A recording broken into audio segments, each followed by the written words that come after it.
केलं पाहिजे। ज्योती, ए ज्योती,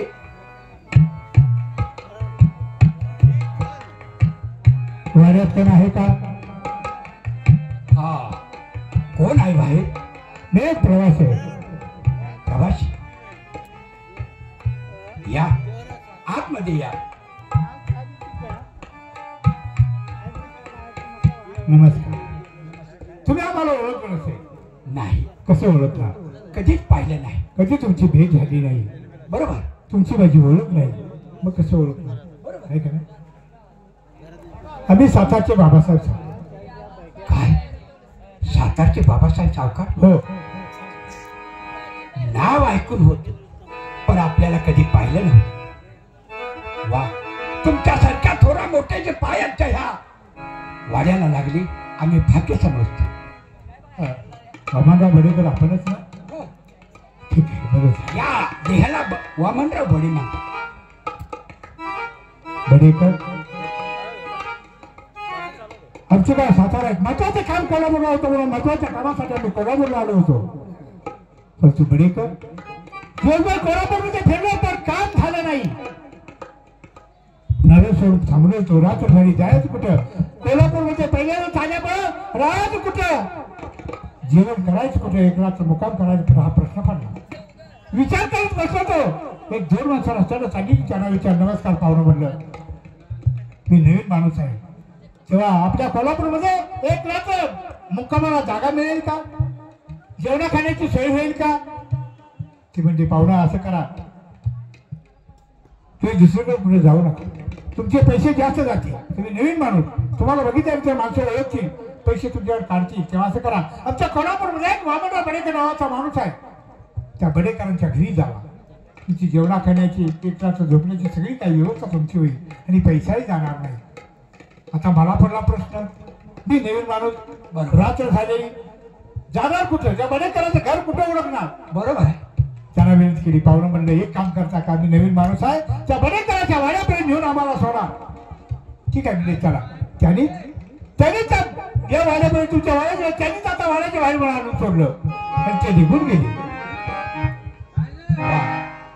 सावकार, सांगितलं ना तुम्हाला, तुमच्यासारख्या थोरा मोठ्याचे पाय आमच्या हुंबऱ्याला लागले, आम्ही धन्य समजतो।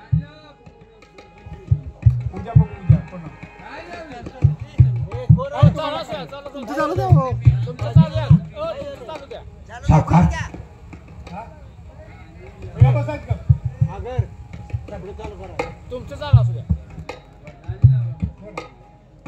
सावकार, तुम्ही आमच्या वाड्यामध्ये आला, खरोखर आम्ही धन्य झालो। हे पा, आपण बोलत थांबलो, मला सगळा एवढा मोठा वाडा आहे, सगळं काय तुमचं व्यवस्थित दिसतंय, मला सगळ्या एवढ्या मोठ्या वाड्यामध्ये तुम्ही एकटेच आहात? सावकार, सावकार, त्या दुःखावरची कशाला कपली काढताय? म्हणजे? हो, सांगायची वेळ झाली आता तुम्हाला। मी आणि माझी पत्नी, आमचा असणारा हा सुखी संसार 25 वर्ष झाली आम्ही आमच्या ह्या वाड्यामध्ये होतो, पण ह्या वाड्यामध्ये वंशाची वेल फुलली। आमची पत्नी पोटी मुलबाळ नाही ह्या विचारानं खंगून खंगून चालली होती। एके दिवशी आमची पत्नी आम्हाला म्हणली, आपण ज्योतिबाला जाऊया, आणि ज्योतिबाच्या आशीर्वादानं काही आपल्या वाड्यामध्ये वेल फुलली तर फार बरं होईल। ज्योतिबाचं दर्शन घेतलं आणि माघारी येत असताना त्या ज्योतिबाच्या पायऱ्यावरती एका 5 वर्षाची लहान मुलगी रडत, तिच्या जवळ गेलो, ती चौकशी केली, ती बाळ काय सांगणार? त्या मुलाला घेऊन घरी आलो, लहानाची मोठी केली, वयात आल्यानंतर लग्न करून दिलं। पण सावकार, सावकार, त्या परमेश्वराला तिचा सुखे संसार आवडला नाही। तिचा पती लढाईमध्ये सीमेवरती मारला गेला। हे फार वाईट झालं। आता ती मुलगी, तिचा आनंदाची गोष्ट म्हणजे ती गरोदर होती, आणि पहिली बाळंतपण आपल्या घरी करायचं असतं, पण जावयाच्या धक्क्यानं, जावयाचा धक्का माझ्या लक्ष्मीला सहन झाला नाही। सावकार, अरे हे त्याच्यापेक्षा वाईट झालं. कारण एक बैलगाडी असते बरे का, एक बैलगाडी असते, त्या बैलगाडीला 2 चाके असतात नाही का. हो, बैलगाडीला 2 चाके असतात म्हणून ती बैलगाडी चालू शकते. आणि त्या 2 चाकापैकी एक चाक मोडलं गेलं तर ती बैलगाडी चालू शकत नाही. तसाच हा संसाराचा गाडा हाकायचा म्हटल्यानंतर यालाही 2 चाके, ती म्हणजे नवरा आणि बायको. बरे का, त्या नवरा बायको म्हणजे एक जर नाहीशी झालं तर त्याला कोणी संसार म्हणत नाही. तो त्याला कुणी संसार म्हणत नाही, तो संसार मोडकळीला येतो. तशी तुमची अवस्था झाली, तुमच्या संसारामध्ये अंधार पडला. मुलीचा पती गेला, ती स्वर्गाची झाला, आता त्या मुलीने काय करायचं. तिच्या पोटामध्ये बाळ आहे, ती गरोदर आहे, तिने काय करायचं. तिचं आयुष्य कसं कटायचं. हो, नाही का. त्याच मुलीला घेऊन आमच्या घरी आलो. आता 9 महिन्याची गरोदर आहे. आज ना उद्या बाळंतीण झाली तर पुढचं काय करायचं ह्या चिंतेमध्ये मी होतो. बरे अगदी बरोबर आहे. त्या मुलीचा पती मेल्यानंतर त्या मुलीला तिच्या सासरी कोण सांभाळणार आहे, कितपत तिला कोणी जीव लावणार आहे नाही का. म्हणून तुम्ही तिला तिथं सांभाळणार नाही, म्हणून तुम्ही तुमच्या घरी घेऊन आला. बरेकर ती मुलगी पाहायला मिळेल का नाही. अहो, बोलण्याच्या नादात सगळं विसरून गेलो. सावकार, तुमचे पाय आमच्या वाड्याला लागले. बसा, माझ्या मुलीला पाणी आणायला सांगतो. ठीक आहे. ज्योती, हे ज्योती, अगं आपल्या घरी पाहुणे आले, त्याला पाणी घेऊन ये.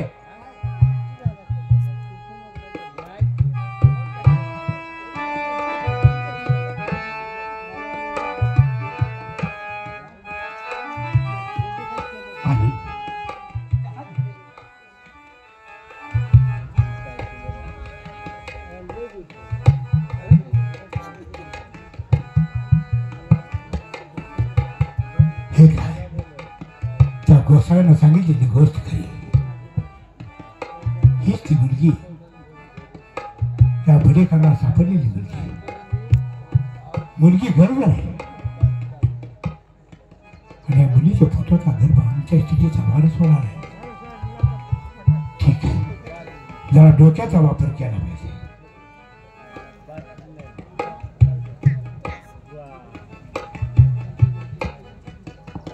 बरेकर, खरोखरच मुलगी सुंदर आहे, देखणी आहे. तिच्या आयुष्यामध्ये असं घडलं आहे, हे फार वाईट गोष्ट आहे नाही का. का नाही. पण बडेकर, तुमची कर्म कहाणी तुम्ही मला सांगितली, तुमची कर्म कहाणी सांगितली, पण माझी कर्म कहाणी तुम्ही ऐकली नाही. सावकार, म्हणजे तुमच्या सुद्धा काही कर्म कहाणी आहे का. सांगा, सांगितल्याशिवाय आम्हाला कशी कळेल. बडेकर, 20 वर्षापूर्वीची गोष्ट आहे. 20 वर्षापूर्वीची गोष्ट आहे. आमची पत्नी, आमचे 5 वर्षाची लहान मुलगी, आम्ही सातारहून आमचं कोण झालं ज्योतिबाच्या यात्रेला आलो होतो. ज्योतिबाच्या यात्रेला आलो, देवदर्शन आटोपलं आणि बाजार करण्यासाठी आम्ही यात्रेमध्ये निघून गेलो.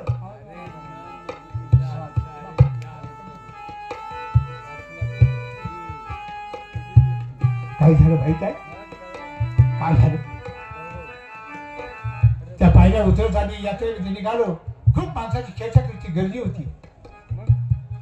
अशा खूप गर्दीमध्ये खेचाखीची माणसाची असतात. अचानक काय झालं.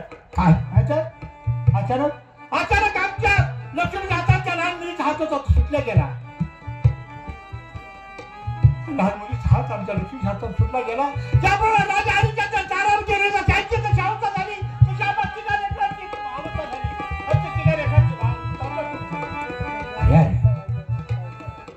मग त्या वेळेपासून 2 दिवस आम्ही यात्रेमध्ये थांबलो. मुलीची चौकशी केली, कुठं सापडते का बघितलं. 2 दिवस आम्हाला आमची मुलगी सापडली नाही.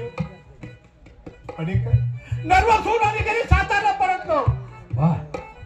पण घरी गेल्यानंतर आमच्या लक्ष्मीची फार बिकट अवस्था झाली. काय झालं माहिती का होणार नाही. अहो, पोट्या गोळा तो जर आपल्या हातातून निसटला तर कुठल्या. बरोबर. लेख घरी गेल्यानंतर इकडच्या काबुलीच्या जासानं लक्ष्मीने अन्न पाणी बंद केलं. अन्नाचा घास तुला मुखाकडे नेला नाही. लेख आज ती लक्ष्मी बिस्ताराला खेळून नाही. तिथं हात आणि कातडं एक झालंय. आज ती बनवाच्या झाडेच आहे. अशी अवस्था आज 20 वर्ष चालू आहे. अशातच ती दररोज धीर देत होतो. पण एक दिवशी काय झालं, काय मनाला विचार केला, लक्ष्मीला धीर देऊन आपण घर सोडून मुलीच्या शोधात जावं. म्हणून साठी लक्ष्मीला धीर द्या. लक्ष्मी, आपले मुलगी देवाच्या दारामध्ये चुकले. तुझा कुणी घात केला नाही, तुला कुणी मारलं नाही. त्या भगवंतानं कुठे ना कुठे तुला जिवंत ठेवले असेल. असं म्हणून आम्ही काय केलं, लक्ष्मी आजच आम्ही निघतो आणि आपल्या मुलीला परत घेऊन आल्याशिवाय परत येणार नाही. मुलीला शोधून घेऊन येतो असं म्हणाल. वा सावकार, तुमच्या पत्नीची तुम्ही समजूत काढली. कोल्हापुरात आला, मग मला सांगा बडेकर कुठे सापडली. बडेकर मुलीचा शोध घेत घेत कोल्हापूरला आलो. इथं तुमच्या वाड्यापर्यंत आलो. इथं आमच्या वाड्यामध्ये आला. मग आतापर्यंत हुडकत आला, पण कुठेतरी सापडली का तुमची मुलगी. सापडली माझं काळीच मला सापडलं. काय सांगताय का, तुमचं काळीच तुम्हाला सापडलं. हो. वा वा सावकार, कुठे कुठे सापडलं सावकार. इथं तुमच्या वाड्यामध्ये. इथं आमच्या वाड्यामध्ये. होय बडेकर. नाही काय ज्याला मुलीला माझ्या हातामध्ये माझी डुकती तुमची मुलगी. ज्या मुलीने माझ्या हातामध्ये पाण्याचा तांब्या गेला, त्याच्या मुलीचा चेहरा मी निरपून पाहिला. पण बडेकर, या मुलीचं नाव का माझे मुलगी आहे. सावकार, एखाद्या माणसाच्या शरीरातून जसा काळजाचा घोट